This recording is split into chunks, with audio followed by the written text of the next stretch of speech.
Hello friend, नमस्कार, सलाम, आदाब।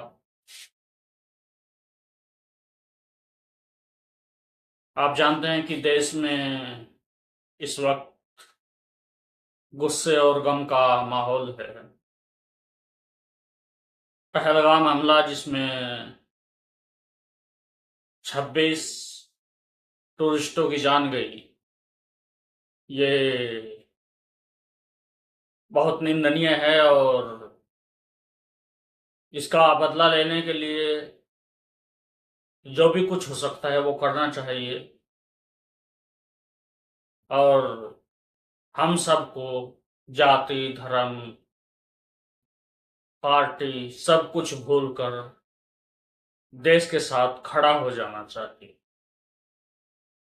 लेकिन फ्रेंड्स, गोदी मीडिया जो आपको बेवकूफ बना रही है, आपको रोबोट बना रखा है, आपको मिस इन्फॉर्मेशन देती है और आप उसको सच मान लेते हैं, उसको छोड़ दे एक तरफ और यहाँ पर सुने कि यहाँ पर कुछ सवाल भी खड़े होते हैं। याद कीजिए पहलगाम हमला, बहुत टाइट सिक्योरिटी के बीच कहीं से आरडीएक्स फटा था। आज तक एक मिस्ट्री है कि आरडीएक्स आया कहां से था। क्या धरती के नीचे से फट गया था? उसमें आज तक कोई गिरफ्तारी नहीं, कोई मतलब को गिरफ्तार किया गया था जिसको बाद में जमानत मिल गई थी। बाद और कोई अन्य आरोपी उसमें जेल में बंद है, ना किसी पर कोई मुकदमा है। भारत ने कहा था कि हमने सर्जिकल स्ट्राइक कर दी बदला, और पाकिस्तान ने साफ बताया था कि हमारा कुछ भी नुकसान नहीं हुआ है और हम बिल्कुल सेफ हैं। समझने की बात यह है कि ये बीजेपी गवर्नमेंट, इसको जब भी लगता है कि बैलेंस, हमारा वजन कम हो रहा है, बैलेंस गड़बड़ा रहा है, तो ये हिंदू, मुस्लिम, मुसलमान, पाकिस्तान इस तरह की चीजें करती हैं और मेन मुद्दों से ध्यान भटकाती हैं। मुझे जवाब दीजिए, ये जो आतंकवादी है, ये नक्सलवादी है, उनके पास शस्त्र और बारूद कहां से आता है? वो तो विदेश की धरती से आता है और सीमाएं संपूर्ण रूप से आपके कब्जे में है। सीमा सुरक्षा बल आपके कब्जे में है। मैंने उनको दूसरा सवाल पूछा, हमने कहा आतंकवादियों के पास धन आता है, हवाले से आता है, पूरा मनी ट्रांजैक्शन का कारोबार भारत सरकार के कब्जे में है, आरबीआई के अंडर में है, बैंकों के माध्यम से होता है। क्या प्रधानमंत्री, आप इतनी निगरानी नहीं रख सकते कि ये जो धन विदेश से आकर के आतंकवादियों के पास जाता है आपके हाथ में है, आप उसको क्यों नहीं रोकते हैं? मैंने तीसरा सवाल उनको पूछा कि विदेशों से घुसपैठ आते हैं, घुसपैठ आतंकवादियों के रूप में आते हैं, आतंकवादी घटनाएं करते हैं, भाग जाते हैं। प्रधानमंत्री जी, आप मुझे बताइए, सीमाएं आपके हाथ में है, कोस्टल सिक्योरिटी आपके हाथ में है, बीएसएफ सेना सब आपके हाथ में है, नेवी आपके हाथ में है, ये विदेश से घुसपैठ के कैसे घुट जाते हैं? मैंने चौथा सवाल पूछा, सारा कम्युनिकेशन भारत सरकार के अंडर में है। कोई भी अगर टेलीफोन पे बात करता है, ईमेल भेजता है, कोई भी कम्युनिकेशन करता है, भारत सरकार उसको इंटरप्ट कर सकती है, इंटरप्ट कर करके जानकारियां पा सकती है कि आतंकवादी गतिविधि। अगर आप अंधभक्त नहीं है तो अपने दिमाग से सोचिए, अंधभक्त भी हैं तो एक थोड़ी देर के लिए अंधभक्ति को एक तरफ रख के अपने दिमाग से सोचिए कि जहां इतने सारे चेक पोस्ट पड़ते थे, उन सारे चेक पोस्ट को क्लियर करते हुए आतंकवादी 400 किलोमीटर अंदर तक गए और लोगों को मारा, और मारकर वो सेफ वापस भी आ गए। बाद में इल्जाम पाकिस्तान पर डाल दिया गया। ये सब क्या है? अभी बिहार में चुनाव होने वाला है, ये सब वोट बैंक की राजनीति है। हिंदू मुस्लिम की खाई को बढ़ाना है, नफरत को बढ़ावा देना है, जबकि पाकिस्तान सिरे से इस बात को खारिज कर चुका है कि हमने ये नहीं किया है। लेकिन हम ये नहीं कहते कि पाकिस्तान की बात सही है, खैर हम देश के साथ खड़े हैं। लेकिन सवाल ये उठता है कि अगर वहां इतने सैलानी, इतने टूरिस्ट गए थे तो वहां पर सुरक्षा के इंतजाम क्यों नहीं थे? ये सरकार का फेलियर है। और मैं इससे भी एक कदम आगे बढ़ के एक बात कहना चाहूंगा कि इस तरह की चीजें सरकार द्वारा ऑर्गेनाइज कराई जाती हैं अपने वोट बैंक को इकट्ठा करने के लिए। एक तरफ आप दलितों पर अत्याचार कर रहे हैं और दूसरी तरफ वहां आप कहते हैं कि धर्म पूछकर गोली मारी गई। क्या गोदी मीडिया ने उन लोगों को भी दिखाया, उन मुस्लिमों को भी दिखाया जिन्होंने उनकी जान बचाई? वो भी तो मुसलमान ही थे। किस संप्रदाय में अगर एक दो आदमी खराब हो जाए, कुछ आदमी खराब हो जाए, तो क्या पूरा संप्रदाय आतंकवादी हो जाता है? क्यों? क्या महात्मा गांधी को मारने वाले मुसलमान थे? नाथूराम गोडसे जिसकी अब तक पूजा करते हैं लोग, सावरकर जिसने देश में नफरत का बीज बोया है, उसकी आज तक पूजा करते हैं ये बीजेपी के लोग। नाथूराम गोडसे मुर्दाबाद कभी नहीं बोलते। ये गांधी को ही हटा देना चाहते हैं, देश के संविधान को रोज कुचलते हैं, पता नहीं क्या क्या उल्टे सीधे बयान देते हैं। कोई भी त्योहार आता है कहते हैं चिकन की मीट की दुकानें बंद कर दो। मैं तो कहता हूं कि इस चिकन को आधार कार्ड से लिंक कर दीजिए, जो भी लेने जाए पहले उसकी डिटेल ली जाए और फिर उसे चिकन दिया जाए, पता चल जाएगा कि चिकन खा कौन रहा है। देश के सबसे बड़े बड़े बुचड़ खाने हिंदुओं के नाम पर हैं और बीजेपी उनसे चंदा भी लेती है और उसके बाद गौरक्षा की बात करती है। 2002 में दंगे होते हैं,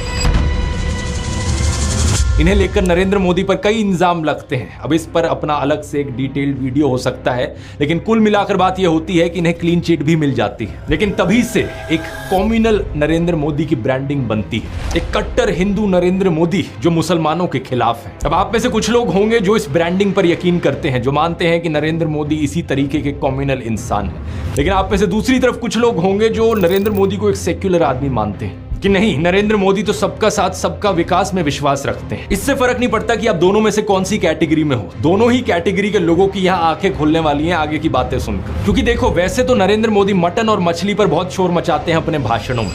सावन के महीने में मटन बनाने का मौज ले रहे हैं, लेकिन दूसरी तरफ हलाल बीफ एक्सपोर्टिंग कंपनी से चंदा लेते हैं इलेक्टोरल। फ्रेंड्स, बहुत सारे सवाल खड़े होते हैं सरकार पर। कब तक आप आंख मूंदे बैठे रहेंगे? आंखें खोलिए। अगर आप अपना भला चाहते हैं, अपने देश का भला चाहते हैं, अपनी तरक्की चाहते हैं, तो इस सरकार को हटाना पड़ेगा। नहीं तो ये बाहर तो कुछ नहीं फर्क कर पाएगी, लेकिन देश को अंदर ही अंदर जलाकर खाक कर देगी। गोदी मीडिया ने जो जहर फैलाया, उसके एवज में आपने बहुत सारी वीडियोस आपके सामने आई होंगी सोशल मीडिया पर वगैरह पर। कोई किसी को मार रहा है, कोई मुसलमान कहीं जा रहा है तो उसे हिंदू मार रहे हैं, किसी के ऊपर हमले किए जा रहे हैं, किसी को पीटा जा रहा है। नासिर और जुनैद को भी धर्म पूछकर मारा गया था, तब कहां थी गोदी मीडिया? मुसलमानों की मॉब लिंचिंग लगातार हो रही है, तब कहां है गोदी मीडिया?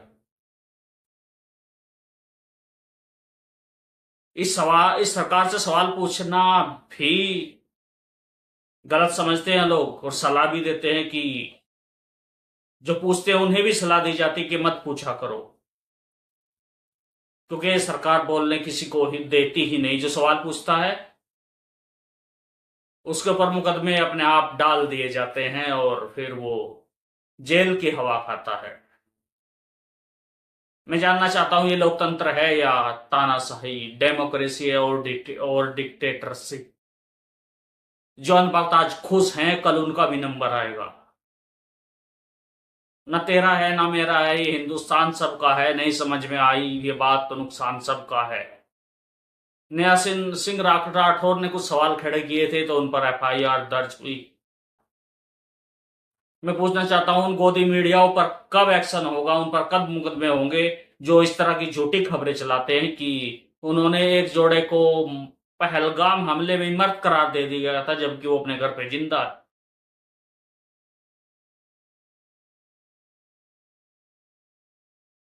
तो फ्रेंड्स, सरकार की इस रणनीति को आप लोग को समझना चाहिए। इसी रिलेटेड आज की वीडियो हम देखने वाले हैं। So let's come and watch the video. Pahalgam हमले के बाद मोदी सरकार ने बहुत तगड़ा वाला बदला लिया है। जी हां, भोजपुरी लोक गायिका नेहा सिंह राठौर पर देशद्रोह का मुकदमा दर्ज हुआ है क्योंकि उन्होंने पहलगाम हमले को लेकर सत्ता से सवाल किया, आलोचना की और उस वीडियो को पाकिस्तान के हैंडल ने शेयर किया। अब सवाल यह है कि क्या यूट्यूबर ध्रुव राठी के खिलाफ भी देशद्रोह का मुकदमा दर्ज करेगी भाजपा सरकार? क्या शंकराचार्य अवमुक्तेश्वरानंद के खिलाफ भी देशद्रोह का मुकदमा दर्ज होगा? क्या भारत की महिला प्रोफेसर के खिलाफ भी देशद्रोह का मुकदमा चलेगा? और क्या अपने ही पालतू गोदी मीडिया के लपट झंडिसों के खिलाफ भी भाजपा का डबल इंजन देशद्रोह का मुकदमा दर्ज करेगा? जी हाँ, ऐसा लग रहा है जैसे देशद्रोह का आरोप न हुआ, होली का गुलाल हो गया। इस पर भी छिड़क दो, उस पर भी छिड़क दो। और तो जिस हैंडल ने नेहा राठौर, ध्रुव राठी और शंकराचार्य का वीडियो शेयर किया था, उसने एफआईआर के बाद भी एक पोस्ट किया और उसको जरा ध्यान से देखिएगा किस तरह से उसने भारत और पाकिस्तान की कहानी एक लाइन में बता दी। अच्छा, आप सब पहलगाम आतंकी हमले के बाद और लगभग 28 निर्दोष मौतों के बाद दुख में होंगे। हम सभी पीड़ितों के बारे में सोचकर परेशान हैं, मगर अब टेंशन लेने की जरूरत नहीं। अब हिंदुस्तान के भीतर पाकिस्तान क्या, पाकिस्तानियों के परदादा भी हमला नहीं कर पाएंगे, मगर उसके लिए सिर्फ एक काम करना है, प्रधानमंत्री मोदी के छोटे भाई को रक्षा मंत्री बनाना है। चाहे तो गृह मंत्री भी बना सकते हैं। वैसे भी अपनी अपनी जिम्मेदारियां निभाने और जिम्मेदारियां लेने में ये दोनों संदेहास्पद होते जा रहे हैं। खुद मोदी के छोटे भाई धीरेन्द्र ने एक वीडियो में गजब के दावे किए हैं। दावा सुनने के बाद तो मैं खुद ही डर गया कि कहीं ट्रंप अपनी नेवी के सील कमांडो को भेजकर धीरेन्द्र को उठवा न ले, क्योंकि धीरेन्द्र के पास इतना बड़ा हथियार है कि दुनिया का कोई भी देश उसे पाना चाहेगा। उधर उत्तर प्रदेश के रामराज्य की कानून व्यवस्था को लेकर फिर से सवाल खड़ा हो गया है। एक से बढ़कर एक शर्मनाक तस्वीरें आ रही है। कांग्रेस अध्यक्ष मल्लिकार्जुन खड़गे ने मोदी सत्ता पर गंभीर सवाल उठाए हैं। इन सब पर बात करेंगे। दूसरी तरफ ऐसा लग रहा है कि पाकिस्तान भारत के तमाम इन्फ्लुएंसर्स को जेल भिजवाना चाहता है, उन पर एफआईआर करवाना चाहता है और पाकिस्तान में बैठे ये लोग जिसे चाहें उस हिंदुस्तानी को जेल भिजवा सकते हैं, उस पर एफआईआर करवा सकते हैं। ऐसा जुगाड़ निकाल लिया है, यानी कहीं ना कहीं वो अपनी मंशा में पास होते जा रहे हैं। परिस्थितियां बेहद गंभीर हो चुकी हैं। पता नहीं कब किसके ऊपर एफआईआर हो जाए, कब किसे गिरफ्तार कर लिया जाए। डर तो हम जैसे तमाम लोगों को भी लग रहा है। सवाल तो हमने भी खूब किया है और कर रहे हैं। कहीं किसी पाकिस्तानी ने हमारा वीडियो शेयर कर दिया तो बैठे बिठाए हम पर भी देशद्रोह का मुकदमा बन जाएगा। बहरहाल, जब तक नहीं हुआ है तब तक अपनी जिम्मेदारी निभाते हैं, जब होगा तब देखा जाएगा। मगर उससे पहले आपको बता दें कि पहली बार है तो चैनल को सब्सक्राइब करके घंटी बजा दीजिएगा टर्न से।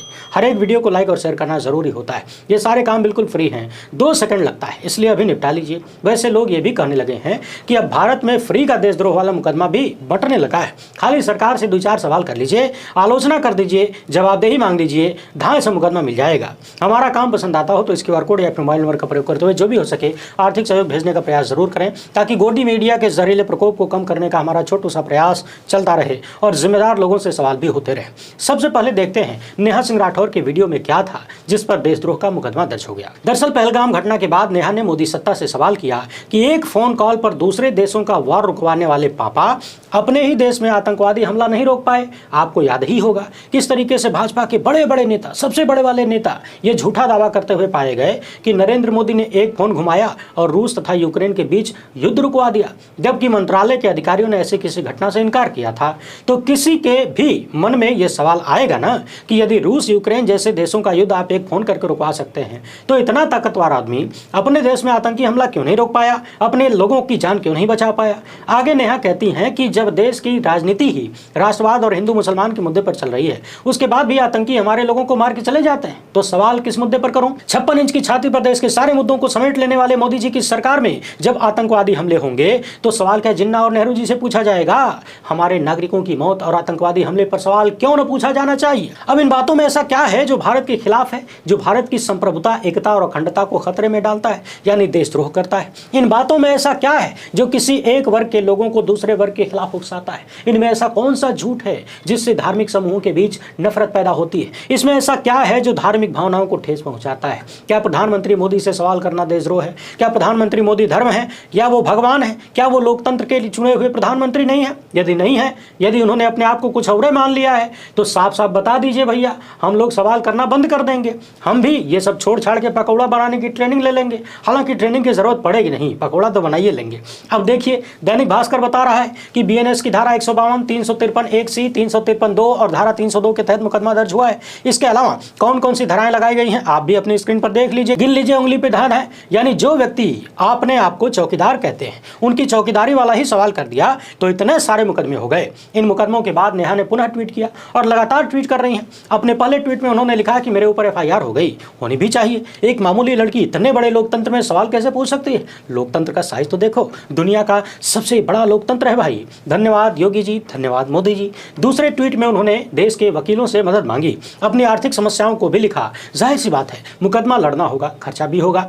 इसके बाद नेहा ने लगातार न झुकने की बात कही, कह रही हैं कि सवाल पूछना यदि बगावत है तो हाँ मैं बागी हूँ, सरफरोशी की तमन्ना अब हमारे दिल में है, देखना है जोर कितना बाजुए कातिल में है। वैसे एफआईआर के बाद एक और वीडियो जारी करते हुए नेहा ने सवाल किया कि पहलगाम हमले के बाद अब तक सरकार ने क्या किया? मेरे ऊपर एफआईआर, अरे दम है तो जाइए आतंकवादियों के सिर लेकर आइए। मेरे ऊपर एफआईआर करवाकर असली मुद्दों से ध्यान भटकाना चाहती है यह सरकार। क्या यह बात समझना इतना कठिन है? सरकार को अपनी नाकामी का ठीकरा मेरे कपार पे मरने की जरूरत नहीं है। हे प्रधानमंत्री, क्या भारत के लोगों ने आपको पाकिस्तान जाकर बिरयानी खाने के लिए चुना था? जैसे लोकतंत्र में एक एक वोट जरूरी होता है वैसे ही एक एक सवाल भी जरूरी होता है और सत्ता को सारी दिक्कतें इन सवालों से ही हैं। हर सवाल के जवाब में ये लोग नोटिस भेज देते हैं, एफआईआर करवा देते हैं, गालियां दिलवा देते हैं, नौकरी छीन लेते हैं, अपमानित कर देते हैं, डरा देते हैं और इसे आप राजनीति कहते हैं। अगर यह राजनीति है तो तानाशाही क्या है? नेहा लिखती है कि मैं इस देश की जनता से पूछना चाहती हूं, क्या यही पाने के लिए आपने वोट दिया था कि सवाल पूछने पर आपको देशद्रोही और गद्दार कह दिया जाए? भाजपा देश नहीं है, प्रधानमंत्री भगवान नहीं है। लोकतंत्र में आलोचना तो होगी और सवाल भी पूछे जाएंगे। मेरे सवालों से इतनी ही दिक्कत है तो सत्ता छोड़िए, विपक्ष में आ जाइए, तब सवाल नहीं पूछेंगे, कोई सवाल नहीं होगा। नेहा लिख रही है कि मैं आज देश के गृहमंत्री पद से इस्तीफा देने जा रही हूँ। शाम तक प्रधानमंत्री पद से मैं और नेहरू जी एक साथ इस्तीफा दे देंगे। मेरा इस्तीफा इसलिए जरूरी है क्योंकि मैं देश में आतंकी हमलों को रोक नहीं पाई, मणिपुर नहीं जा पाई, रेल दुर्घटनाएं रोक नहीं पाई। एफआईआर के बाद नेहा ने जो बयान जारी किया है उसे जरा सा सुन लीजिए। इसके बाद देखेंगे कि नेहा पर यदि आलोचनात्मक वीडियो बनाने और पाकिस्तानी अकाउंट द्वारा उसे शेयर करने पर एफआईआर की गई है तो फिर अब कौन कौन से लोग इसी तर्ज पर लपेटे में आ सकते हैं, किन पर देशद्रोह का मुकदमा दर्ज हो सकता है। पहलगाम हमले के जवाब में अब तक सरकार ने किया क्या है? मेरे ऊपर एफआईआर। सरकार मेरे ऊपर एफआईआर करवाकर असली मुद्दों से ध्यान भटकाना चाहती है। क्या ये बात समझना इतना मुश्किल है? अरे दम है तो जाइए आतंकवादियों के सिर लेकर आइए। अपनी नाकामी का ठिकरा मेरे कपार पर मरने की कोई जरूरत नहीं है। जैसे लोकतंत्र में एक एक वोट जरूरी होता है वैसे ही एक एक सवाल भी जरूरी होता है और सरकार को सारी दिक्कत मेरे सवालों से है, इसीलिए वो मुझसे सवाल पूछने से रोकना चाहते हैं। असली सवाल ये है कि पहलगाम हमले के जवाब में आपने अब तक किया क्या है? कितने आतंकवादियों के सिर लेकर आए आप? देश ने आपको पाकिस्तान जाकर बिरयानी खाने के लिए चुना था क्या? है कोई जवाब? दरअसल नहीं है। बस हर सवाल के जवाब में नोटिस भेज दो, एफआईआर करवा दो, गालियां दिलवा दो, नौकरी छीन लो, अपमानित कर दो, डरा दो। इसे आप राजनीति कहते हैं? अगर ये राजनीति है तो फिर तानाशाही क्या है? मैं इस देश की जनता से पूछना चाहती हूं, क्या यही पाने के लिए आपने वोट दिया था कि सवाल पूछने पर आपको देशद्रोही और गद्दार कह दिया जाए? भाजपा देश नहीं है, प्रधानमंत्री भगवान नहीं है। लोकतंत्र में आलोचना तो होगी, सवाल भी पूछे जाएंगे। मेरे सवालों से इतनी दिक्कत है तो सत्ता छोड़कर विपक्ष में आ जाइए, सवाल नहीं पूछूंगी तब मैं। सुन लिया आपने। अब आइए न्यू इंडिया का आनंद लेते हुए जरा आगे चलिए। चारों तरफ बस चर्चा इसी बात की है कि नेहा सिंह राठौर अक्सर जनता के मुद्दों पर सत्ता की आलोचना करती रहती हैं, सवाल करती रहती हैं, मगर चूंकि इस बार पाकिस्तान के एक ट्विटर हैंडल ने उनकी वीडियो को शेयर कर दिया, यानी वीडियो उठाकर अपने अकाउंट से अपलोड कर दिया, चिंटुओं को बहाना मिल गया कि देखो इनकी वीडियो का पाकिस्तान भारत के खिलाफ यूज कर रहा है। इस वीडियो में नेहा ने कहा था कि इस घटना का राजनीतिक लाभ लेने के लिए, चुनावी लाभ लेने के लिए नरेंद्र मोदी प्रयोग करेंगे।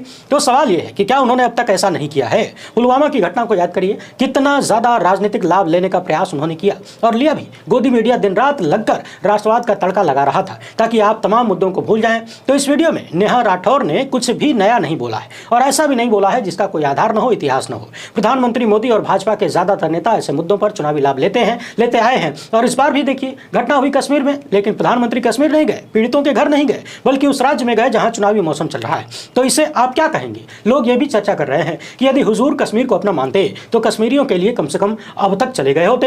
हफ्ते भर का समय हो चुका है क्योंकि कश्मीर के टूरिज्म पर बहुत बुरा असर पड़ा है, मगर उन्होंने ऐसा कुछ नहीं किया। उनकी चिंता खाली चुनाव है। तो सवाल है कि अगर पाकिस्तानी ट्विटर हैंडल द्वारा वीडियो शेयर किए जाने से ही भाजपा की सरकार नाराज हो गई तो फिर किन किन के ऊपर FIR होगी? देशद्रोह वाली कितनों को जेल भेजिएगा हुजूर? अपनी स्क्रीन पर जरा लिस्ट देखिए। उसी ट्विटर हैंडल ने यूट्यूबर ध्रुव राठी का वीडियो भी शेयर किया है। उसी ने शंकराचार्य अवमुक्तेश्वरानंद का वीडियो भी शेयर किया है जिसमें उन्होंने चौकीदार से सवाल पूछा था। उसी ट्विटर हैंडल ने सत्ता से सवाल करने और आलोचना करने वाले कई लोगों का वीडियो शेयर किया है। उसी ने लखनऊ यूनिवर्सिटी के असिस्टेंट प्रोफेसर डॉक्टर माद्री का भी वीडियो शेयर किया है। इनका पोस्ट भी शेयर किया गया है। इसे लेकर लखनऊ यूनिवर्सिटी के छात्र हंगामा करने लगे। लेकिन खबरदार, जो किसी ने पूछा कि जिस ओर जवानी चलती है उस ओर जमाना चलता है, तो भारत की जवानी किस ओर चल पड़ी है भाई?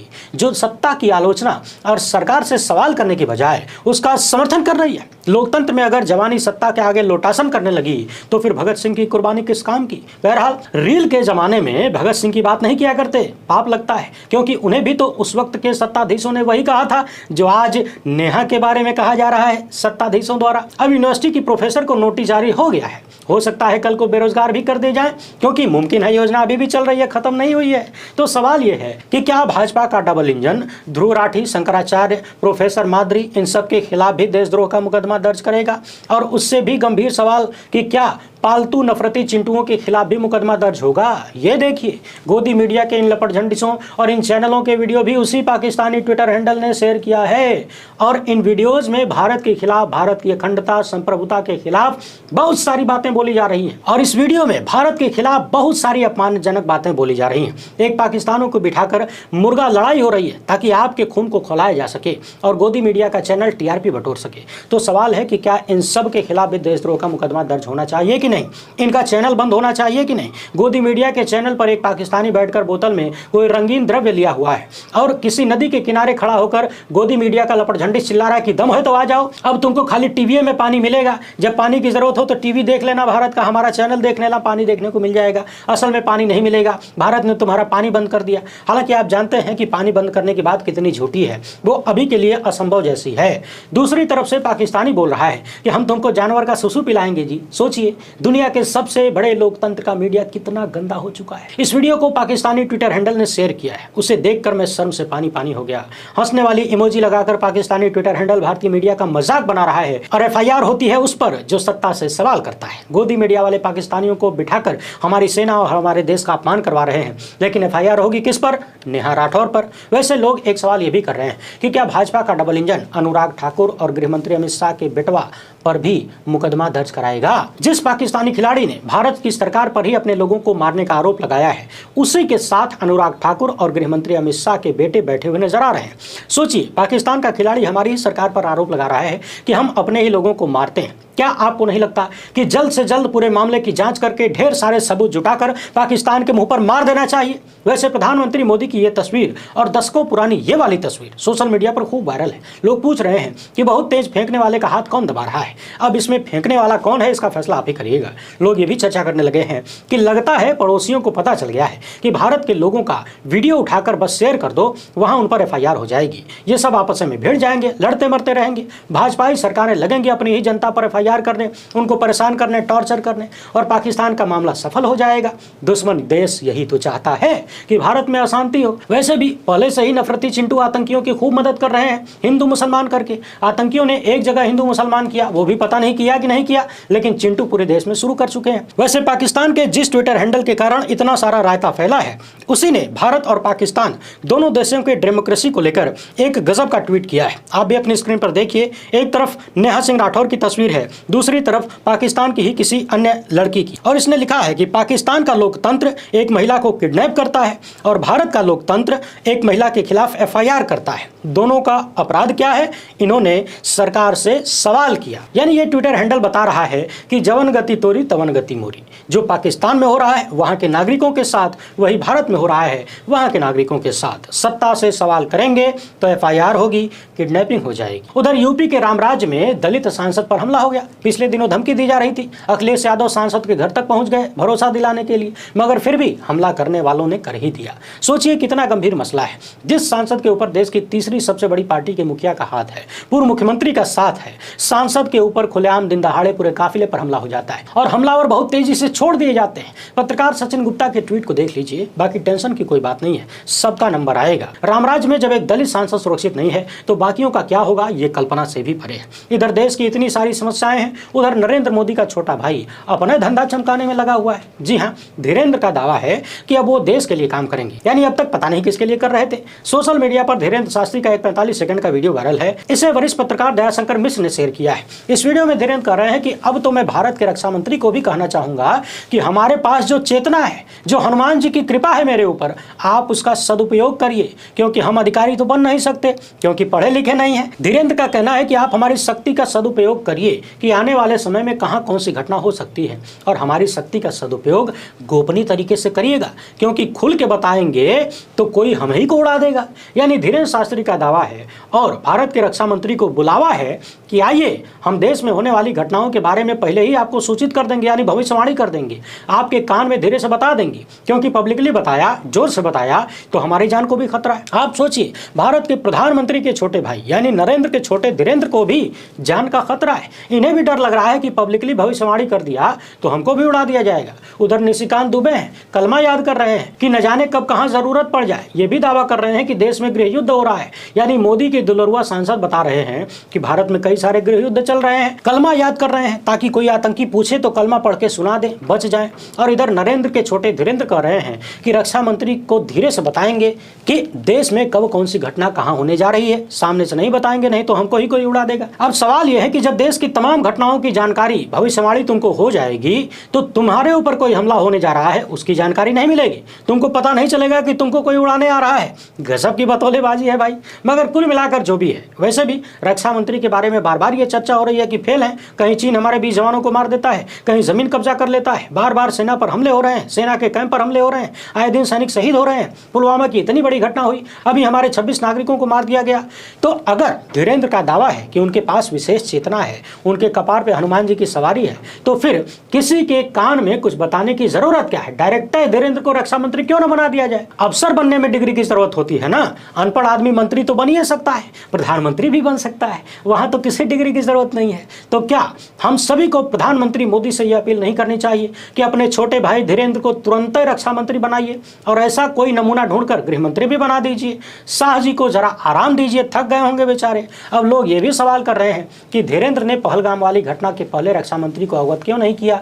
28 लोग बच जाते भाई, क्यों नहीं धीरेंद्र ने जाके धीरे से कान में बता दिया? वैसे आपको क्या लग रहा है, क्यों नहीं बताया होगा? मुझे तो लगता है कि अपनी डिमांड बढ़ाने के लिए नहीं बताया होगा कि पहले घटना हो जाए तब हमारी डिमांड बढ़ जाएगी, हमारी पूछ बढ़ जाएगी। बाकी ये वीडियो कब की है हमें नहीं पता, लेकिन इस वीडियो में जो दावा है वो सीधे सीधे भारतीय संविधान के खिलाफ है। संविधान में जो मूल कर्तव्य दिए गए हैं, साइंटिफिक टेम्परामेंट को बढ़ावा देने के, उन सब के खिलाफ है। मगर कहा जाता है कि सत्ता मेहरबान तो कोई भी पहलवान। अब आप दर्शक भी देश की पहलवानी का आनंद लीजिए। कांग्रेस अध्यक्ष मल्लिकार्जुन खड़गे बीजेपी के मंत्रियों पर सवाल उठा रहे हैं, कह रहे हैं कि इनके मंत्री पीयूष गोयल ने कहा कि देश के 140 करोड़ लोग हैं लेकिन उनमें देशभक्ति की कमी है, यानी हमारे देश की जनता की देशभक्ति की टेस्टिंग हो रही है क्या? आजादी की लड़ाई लड़ने वाले गांधी जी की हत्या कर दी गई, आज पूरा देश जानता है कि उन्हें गोली किसने मारी। इंदिरा गांधी, राजीव गांधी देश की एकता के लिए अपनी जान दे चुके हैं। अगर उनमें देशभक्ति की कमी होती तो क्या ये लोग अपनी जान देते? कांग्रेस अध्यक्ष ने कहा कि हमारे देश की ये बदकिस्मती है कि पहलगाम आतंकी हमले पर हुई सर्वदलीय बैठक में प्रधानमंत्री मोदी नहीं आए।